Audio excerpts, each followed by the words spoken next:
Hello everyone, কেমন আছে সকলে? দেখো আবার একটা নতুন ব্লগ নিয়ে আসলাম। এটা গত সানডের বিকেল থেকে ব্লগটা শুরু করেছি। মোমো দেখো সাজুগুজু করে রেডি হয়ে নিয়েছে, বিকেলে পাড়ার ফাংশনে যাবে। তো দেখো আমাদের পাড়ায় একটা ফাংশন আছে, সেখানেই ও রেডি হয়ে নিয়েছে, তাই তো? কোথায় যাচ্ছ বলে দাও। শেষ ফাংশন ডান্স করবে। ফাংশন সবই তো ফাংশনে ডান্স করতে যাচ্ছে। তো এখন সেজেগুজে একটু প্র্যাকটিস করে নিচ্ছে। আর আমাদের আয়নাটার অবস্থা দেখো, সারা দুপুর বসে এগুলো দাগিয়েছে কালার পেন্সিল দিয়ে।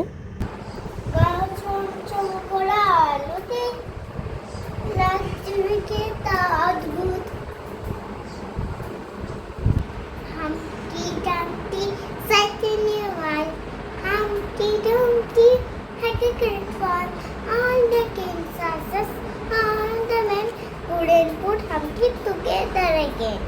বাহ বাহ বাহ বাহ বাহ।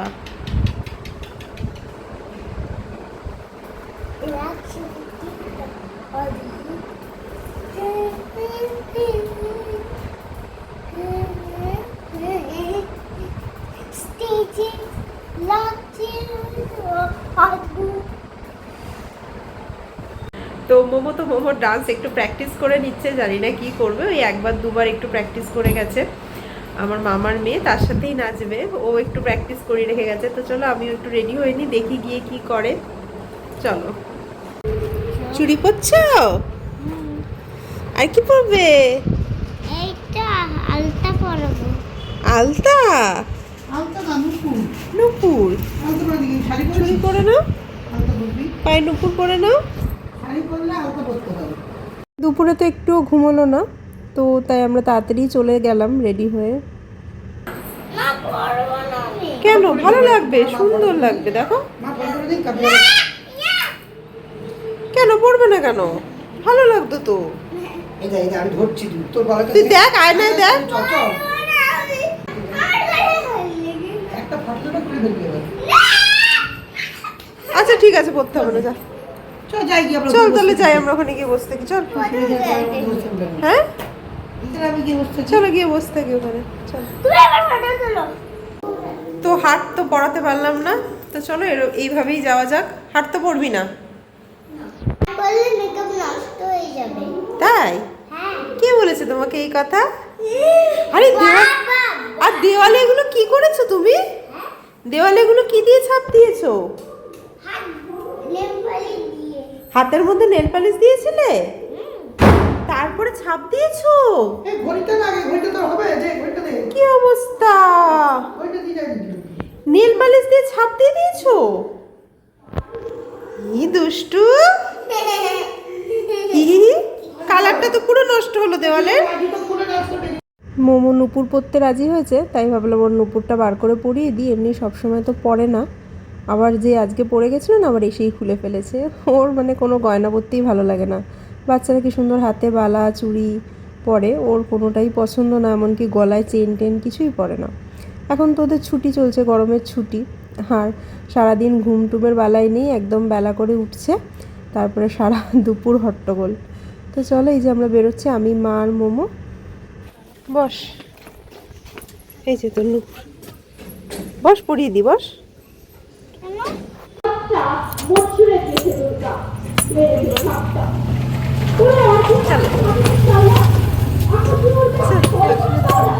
আমার মামার মেয়ে রোশনাই, মোমোর মিমি, ওই ওকে বললো যে তুই ডান্স করবি, যেহেতু কিছুদিন আগেই ওদের ডান্স স্কুলের ফাংশনে ওকে দেখেছে নাচ করতে, তো সেই জন্যই রেডি হয়ে আসলো।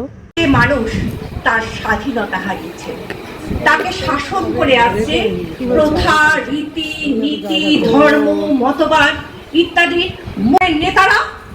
একনাগাড়ে গাঁজায় দম মারো দম দিয়েই যাচ্ছিস। অত কোলকে সরিয়ে একবার আমার মুখের দিকে তাকা, শোনা আমার। দিনশেষ, ধুধুমাঠ, ধুধু মেঠো পথ, সাঁওতাল মেয়ে কটি ছড়ালো শপথ, হাওয়ার মতো তাদের শপথ। আইনি তিনি আজ রাতে চাঁদপুর। আমরা একটু তাড়াতাড়ি চলে এসেছিলাম, তখন আবৃত্তি প্রতিযোগিতাগুলো হচ্ছিল। তারপরে সন্ধ্যার অনুষ্ঠান শুরু হবে, এই যে সন্ধ্যাকালীন একটা গানের মাধ্যমে। আর এই গানটা হয়ে গেলে তারপরেই নাচের অনুষ্ঠানগুলো হবে আর কি। খ অর্থাৎ গ্রুপ বি দ্বিতীয় হয়েছে, তার হাতে আমরা পুরস্কার পৌঁছে দিচ্ছি। পুরস্কার পৌঁছে দেওয়ার জন্য আমি মঞ্চে ডেকে নেব নিখিল কুমার বিশ্বাস মহাশয়কে। মাননীয় সম্পাদক নিখিল দা একটু মঞ্চে আসবেন। উষসী, তুমি একটু সামনের দিকে চলে এসো। গানের ঘটে সঙ্গীত প্রতিষ্ঠানের সঙ্গীত সমবেত সঙ্গীতের মাধ্যমে আজকে সান্ধ্যকালীন পর্বের অনুষ্ঠানের শুভ সূচনা হবে এবং তারপর ক্রমান্বয়ে আজকে সান্ধ্যকালীন সাংস্কৃতিক অনুষ্ঠান রয়েছে। আপনারা সকলে সঙ্গে থাকুন, জনকল্যাণ উৎসবকে সমৃদ্ধ করুন। নিখিল কুমার বিশ্বাস মহাশয়কে মঞ্চে আসার জন্য অনুরোধ করছি। এবার হ্যাঁ, ও ফার্স্ট হলে এসছো? আচ্ছা, আমি তো খেয়াল করিনি। আঙ্কেল কোথায় আঙ্কেল? আচ্ছা, নিখিল দাকে বলবো পরবর্তী অর্থাৎ যে এই বিভাগে প্রথম হয়েছে অর্পিত বৈরাগী, অর্পিতের হাতে পুরস্কার পৌঁছে দেওয়ার জন্য। অর্পিতের জন্য অনেক অভিনন্দন। আমাদের বলতে বিভিন্ন পুরস্কারে আমরা দেখেছি প্রতিযোগিতায় ও প্রথম কিংবা দ্বিতীয় স্থান অর্জন করে। এইভাবেই সকলেই তার কৃতিত্বে স্বাক্ষর রাখুন প্রতিযোগিতায়। শুধু জীবনের প্রতিযোগিতা নয় বা প্রতিযোগিতার মঞ্চ নয়, প্রত্যেক মোমো কিন্তু আঁকা প্রতিযোগিতায় নাম দেয়নি, ও তো এখন খুবই ছোট। তাও সকালবেলায় গেছিলো আঁকতে, নাম দেয়নি বলে বাড়ি থেকেই পেজ নিয়ে সবার সাথে বসে নিজের মন মতন একটা গোল এঁকে তার মধ্যে কালার করে এসেছিলো। মানে আমাদের বাড়ি থেকে যেহেতু অ্যানাউন্সমেন্ট শোনা যায়, তো সেটা শুনেই ও চলে গেছে। সকাল তরে ওই কাঁদিছে সকলে, শোনো শোনো পিতা।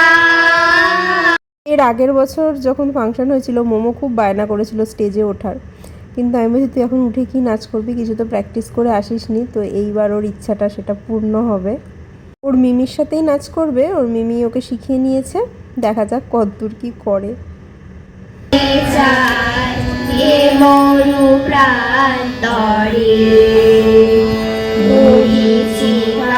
আর এদিকে দেখো গানের তালে তালে ও কিন্তু মনোযোগ দিয়ে শুনছে, একটু এদিক ওদিক তাকাচ্ছে না, আবার হাত দিয়ে তালও দিচ্ছে।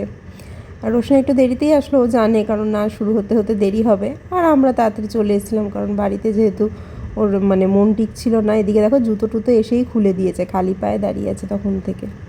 বাড়িতে তো সেরকম প্র্যাকটিস করেনি, ওর মাসি তুলিয়েছে, জানি না কি করবে। বলে কি আমি ওরটা দেখে দেখেই নাচ করবো, মানে রোশনারটা দেখে দেখেই নাকি ও নাচটা করে দেবে।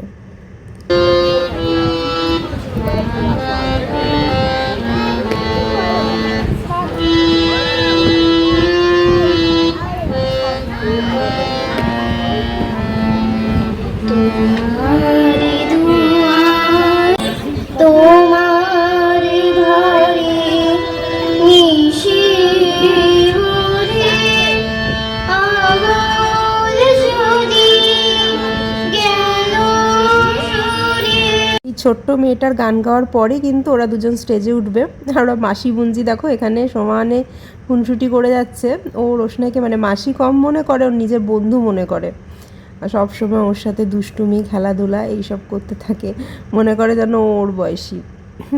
তো ওর তো মন টিকছে না, এবারে যাবে। দেখো দুজন এবার স্টেজে উঠে পড়লো। তো ওদের নাচটা পুরোটাই তোমাদের দেখাবো। এত মিষ্টি লাগছিল দুজনকে একসাথে। রোশনা এই নাচটা আগেও একবার নেচেছিল, ওর তো তোলাই ছিল। তো বললো যে হ্যাঁ ওর মোটামুটি তুলিয়ে নিয়েছি, বাদ বাকিটা ম্যানেজ হয়ে যাবে। তো সবাই স্টেজ খালি করে দিল। এবার দেখো মাসি বুঞ্জি ডান্স কম্পিটিশন। বৃষ্টি সেই থেকে পড়ছে তো পড়ছে, চুপচাপ ঘরে বসে থাকতে মনটা কেমন যেন করছে, মনটা কেমন যেন করছে। টিপ টিপ টপ টপ বৃষ্টি সেই থেকে পড়ছে তো পড়ছে, টিপ টিপ টপ টপ বৃষ্টি সেই থেকে পড়ছে তো পড়ছে। চুপচাপ ঘরে বসে থাকতে মনটা কেমন যেন করছে।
এখন সেই সময় পাল্টেছে, শৈশবও পাল্টে গেছে। সেখানে দাঁড়িয়ে দুই বোন এত সুন্দর মিষ্টি বৃষ্টির গল্প বলে গেল, সত্যি আমাদের কাছে ভীষণ আনন্দের। আমি মঞ্চে ডেকে নেব ইন্দ্রাক্ষী চৌধুরীকে নৃত্য পরিবেশন করার জন্য। এই যে নাচ টাচ করে মোমো এখন মামি দিদার কোলে চলে আসছে, যেহেতু পায়ে জুতো নেই। আর ওর তো খিদেও পাচ্ছিল, ডান্স করতে ওঠার আগে বলছিল যেহেতু বিকালে কিছু খাওয়া হয়নি, দুপুরে সেই ভাত খেয়েছে। তো ওদের ছোটোখাটো টিফিন দিয়েছিল, কেক, ফ্রুটি আর একটা মনে হয় বিস্কিটের প্যাকেট দিয়েছিল।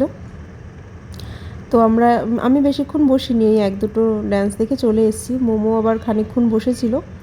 তো মোমোদের নেমে যাওয়ার পর এই মেয়েটা উঠেছিল স্টেজে, সেটাই একটু দেখছিলাম। আর ওই টিফিন রোশনাইকেও দিয়েছিল, ওকেও দিয়েছিল, তো সেটাই বসে বসে খাচ্ছিল। তারপর আমরা চলে এসেছি। আর এটা ছিল 25শে মে হয়েছিল আমাদের এখানে। বেশ অনেক জায়গা থেকেই কিন্তু পার্টিসিপেশনের জন্য এসেছিল, এই যে আবৃত্তি প্রতিযোগিতার জন্য অনেক দূর দূর থেকে এসেছিল সবাই। আর মোমো দেখো এক মনে কিন্তু মেয়েটার নাচ দেখে যাচ্ছে, আবার ও একটু মানে নকল করারও চেষ্টা করছিল ওরটা দেখে দেখে।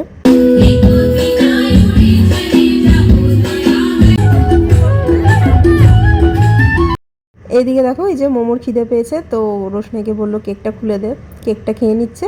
আর ওর কেক খাওয়া হয়ে গেলে আমিও চলে এসেছিলাম বাড়ি। তো চলো আজকে ব্লগটা এখানেই শেষ করলাম। আশা করি আজকের ভিডিওটা তোমাদের ভালো লাগলো।